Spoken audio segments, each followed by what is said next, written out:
নির্বাচনের ব্যাপারে ডক্টর ইউনূস তার 2 লাইনের বক্তব্যে 2টি যদি উল্লেখ করেছেন।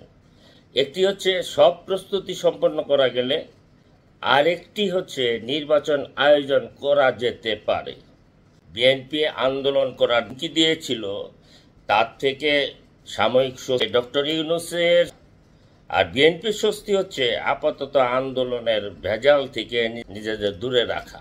জাতি উৎকণ্ঠা, অস্বস্তি এবং অনিশ্চয়তা থেকে রেহাই পেলাম। একজন ধুরন্ধর ক্ষমতা লিপ্সু বয়োবৃদ্ধ ডক্টর ইউনূস ব্যয় করে বিরাট এক লটবহর নিয়ে ইংল্যান্ড যাত্রা কি প্রাপ্তি আমাদের? একরাশ লজ্জা, অত্যুক্তি, এলোমেলো কথাবার্তা। নির্বাচন ফেব্রুয়ারির যৌক্তিক সময়ে আসার সম্ভাবনা যাও হলো, তাও একাধিক যদিতে আটকে গেল।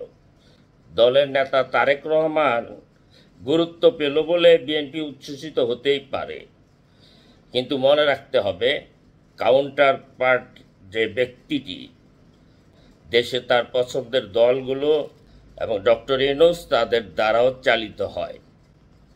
ডক্টর ইউনূস কত দ্রুত পাল্টে দিতে পারে, কৃত্রিম সংকট তৈরি করে জাতির মুখ অন্যদিকে ঘুরিয়ে দিতে পারে, ইতিমধ্যে দেশবাসী নজির দেখেছে কয়েকবার।